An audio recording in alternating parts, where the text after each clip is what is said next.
This is your Fox 47 News Flash. Welcome to your Fox 47 News Flash. From the Digital Newsroom, I'm Chris Lewis, and these are the top stories that we're following.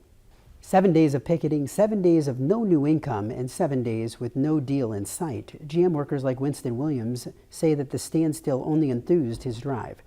I'm more convinced that we need to be here. I'm more committed about being here, said Williams. GM and UAW resumed talks on Sunday morning, but with no deal in sight, Randy Freeman, UAW Local 652 president, said now is the time to dig in. Nothing's more important than staying solid. Day 7 is going into the first hard week that we've had together. Next week is going to be even tougher as the days go on, said Freeman. UAW members have been standing on the picket lines for over a week in solidarity during their battle for a renewed contract with General Motors that meets their needs. Sparrow Children's Center held a hair-a-thon to benefit young patients. In honor of Childhood Cancer Awareness Month, the Sparrow Children's Center hosted their 5th annual event to provide free wigs for children and adolescents. About 1,000 inches of hair were donated, and there were over 100 donors. The event was on the 3rd floor lobby of the Sparrows Cancer Center from 9 a.m. to noon on Saturday.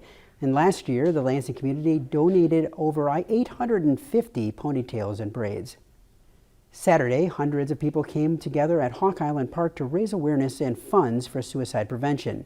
Saturday morning's Out of the Darkness Walk raises funds for the American Foundation for Suicide Prevention to invest in new research, create educational programs, advocate for public policy, and support survivors of suicide loss.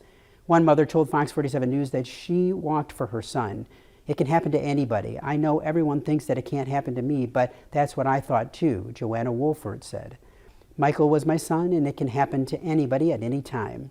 Saturday's walk raised nearly $57,000 that will be given to the American Foundation for Suicide Prevention. From comic books to cosplay contests, from games to panels, there was a little bit of everything at Saturday's 5th annual Capital City Comic-Con. Nearly 200 vendors filled the Breslin Center during the event, which celebrated things deemed nerdy.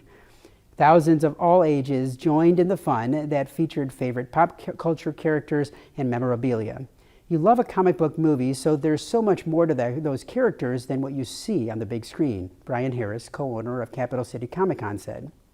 You can just get lost in one character of any movie, and it's a world that is truly something that everyone should experience.